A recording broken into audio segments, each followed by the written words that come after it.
Henrion, and I am talking to you today because we have a coal delivery plant right in back of our house. And when we moved here, we had no idea that there would be so much soot deposited all over the house, in particular on the back and the sides. When we have snow in the winter, we get white snow, but it doesn't stay white very long because the coal dust settles in. We have the dirt issue all the time. And the other thing that's unpleasant is the noise when the railroad cars bang up against each other. And that happens throughout the day, throughout the night. This is a small plant. If the plant were larger, I can only imagine the increased noise level and the soot level in the air. So I would highly recommend the citizens of the county that this plant is thinking about settling in to raise a little disagreement here, because there are consequences to the residents.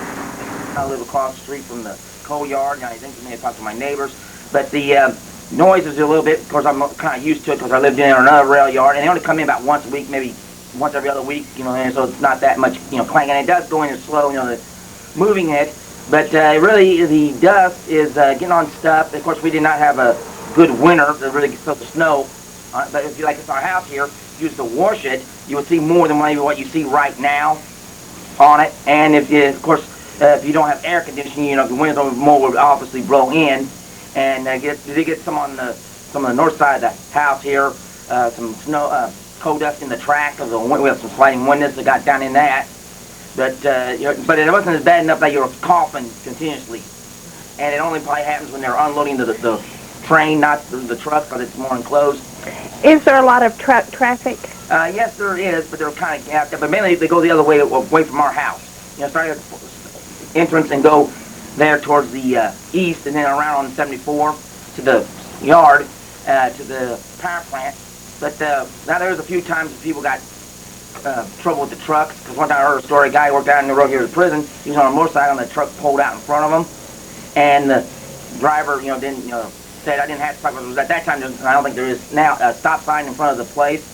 But, when you pull out on a driveway, the road has the right way, not necessarily to have a full-way stop. But if it was, used to it.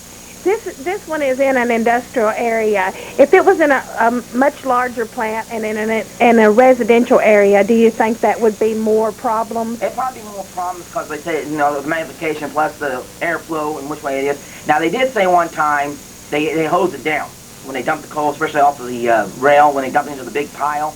When they do that, they get more dust. Depends how high they drop it. The boom on there, I don't know if you showed me a picture of that, goes around. If it's lower to the height of the coal and work its way up, it'd be less likely dust and how well they hose that. Maybe they could use some more hoses, from other water sources onto it. You told us also some people had problems with their swimming pools. Yes, they got into their swimming pools and on their decks on that, and a few other places. And then some of it drifted a little bit different direction than what you normally would think it would have.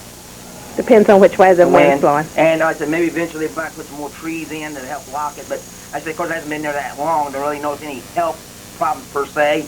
Maybe if you had asthma or something like that, it would show up worse. But we weren't coughing, continuously and nothing like that. So if you think a residential area is not an appropriate place for this? Probably not, because it depends on how far away you are from it. Like if you're less than here we're about a couple hundred yards on the even edge of the property. And if you're like 50 feet from the closest point, like that, and then say when the trains come in there, they go real slow, because they go like maybe every 3-4 cars stop and 3-4 cars stop, and it's not ribbon there, so it's a little more noisier on it. And if the guys at brakes, they make a high swilling sound if they didn't have it set right.